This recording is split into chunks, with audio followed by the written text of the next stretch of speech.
What Paul McCartney would say to John Lennon and George Harrison if they were still alive today, according to McCartney. George passed away from cancer in 2001 when he was 58 years old, and John was killed by a gunshot to the head by Mark David Chapman in 1980 when he was 40 years old. Fans of the Beatles gathered together to memorialize the icons after both of their deaths, which created an outpouring of grief over the entire world. In addition to paying respect to John and George on a regular basis, Paul also utilizes his live performances to commemorate John and George and the music that they created as a band. He does this by posting birthday messages on social media platforms. As Paul reflected about the early days of the Beatles, how he wrote the songs for the band, and what he would like to say to John and George at this point in time, he was in a reflective mood in a documentary that was released in 2024.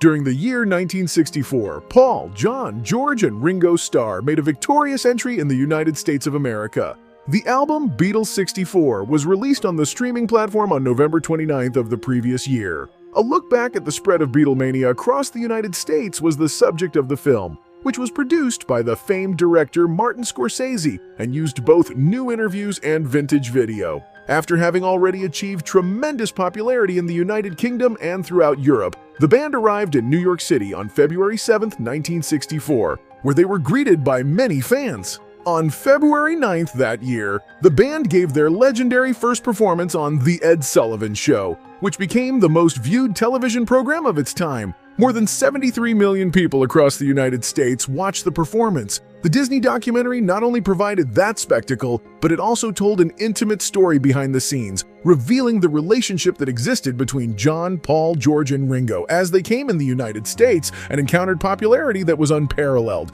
There were new interviews with Ringo and Paul that were included in the documentary. Other music icons such as Smokey Robinson, Ronald Isley, and Ronnie Spector also made contributions to the documentary. The film examined the resonance that John and Paul's early songs about love had with young audiences all around the United States of America, as well as the impact that the music of the Beatles had. When Paul was looking at a notepad that included his handwritten lyrics for the song, "I Want to Hold Your Hand," he revealed why he believes their early songs were so popular. This occurred at a particular scene in the movie, towards the end of the movie, which also included interviews with John and George from the archives. Paul was questioned about what he would say to his bandmates, who are no longer with us.